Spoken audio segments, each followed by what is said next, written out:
نحمده ونصلي على رسوله الكريم أما بعد فأعوذ بالله من الشيطان الرجيم بسم الله الرحمن الرحيم إنا أعطيناك الكوثر فصل لربك وانحر إن شانئك هو الأبتر اللهم صل على سيدنا ومولانا محمد وعلى آله وأصحابه وبارك وسلم প্রিয় দর্শক, আজ আমরা আলোচনা করব কুরবানি সুন্নত নাকি ওয়াজিব। বর্তমান সময়ে আমাদের সমাজে সকল দিক থেকে একটি আওয়াজ উঠেছে যে কুরবানি সুন্নত। আর সুন্নত বিষয়টা হচ্ছে এমন যে আপনি আদায় করলেও করতে পারেন, না করলেও না করতে পারেন, এটা কোনো বাধ্যতামূলক নয়। কিন্তু ওয়াজিব এমন একটা বিষয় যেটা করতেই হবে, না করলে আপনি গুনাহগার হবেন। তো অনেকে মনে করতেছে যে কোরবানি করাটা হচ্ছে সুন্নত, তাহলে তো আমাদের এত টাকা খরচ করে কোরবানি দেওয়া দরকার নাই। তো আজকে এই আলোচনাটা আশা করি আপনারা গুরুত্ব সহকারে মনোযোগ সহকারে শুনবেন, শেষ পর্যন্ত ক্লিয়ার হয়ে যাবে ইনশাল্লাহ। আজকের আলোচনাটা শুনলে এই দ্বিধাদ্বন্দ্ব থেকে বের হয়ে আসতে পারবেন।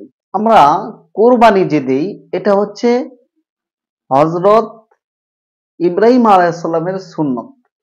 আমাদের সুন্নত নাকি হযরত ইব্রাহিম আলাইহিস সালামের সুন্নত?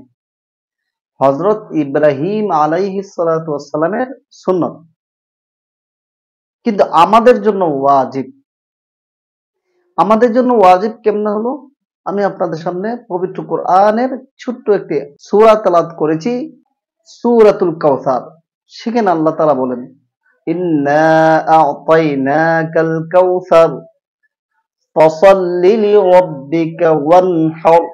আল্লাহ তাআলা বলতেছেন, ফসল্লি লিরাব্বিকা ওয়ানহার, আপনি কি করেন? নামাজ পড়েন এবং কুরবানি করেন।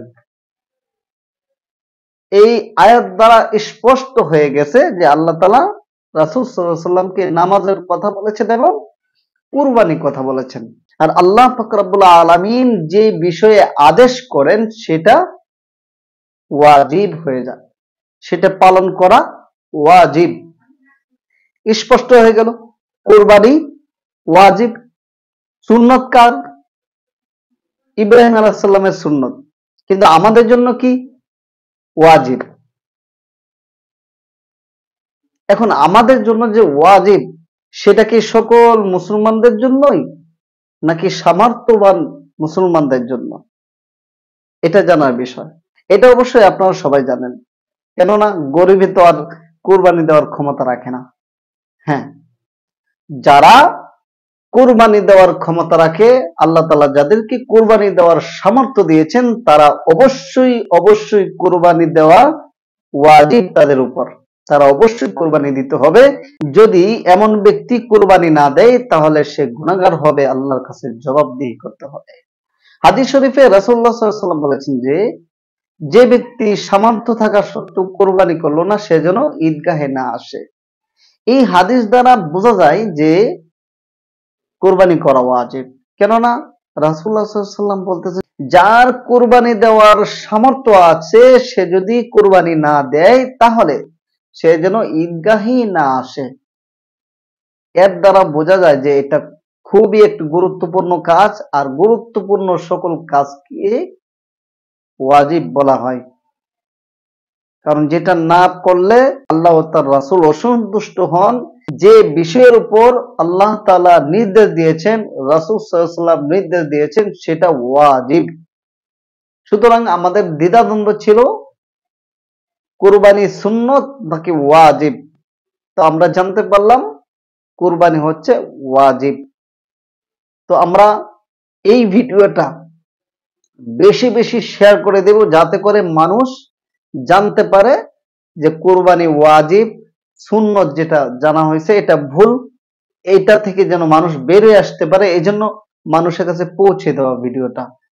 দিনের জন্য, আমার স্বার্থের জন্য নয়, আপনার স্বার্থের জন্য নয়, দিনের স্বার্থের জন্য ভিডিওটা আপনারা ছড়িয়ে দিবেন, যাতে করে সকলেই মাসআলাটা জানতে পারে।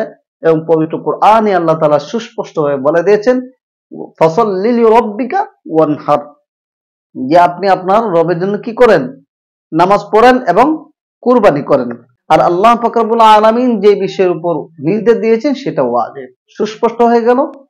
তো আজকের আলোচনাটা ছোটখাটো ভাবে করলাম, ছোটই থাকবে ইনশাল্লাহ। পরবর্তীতে আসবে কাদের উপর ফরজ এবং কাদের উপর ফরজ নয় এবং তার ফজিলত কি সে বিষয়ে আরো একটি ভিডিও আমরা আপনাদেরকে দেব। তো আজকের ভিডিও এই পর্যন্তই। আল্লাহ পাক রব্বুল আলামিন আমাকে সহ আপনাদের সবাইকে ভালো রাখুন, সুস্থ রাখুন। আমিন। আসসালামু আলাইকুম ওয়া রাহমাতুল্লাহি ওয়া বারাকাতুহু।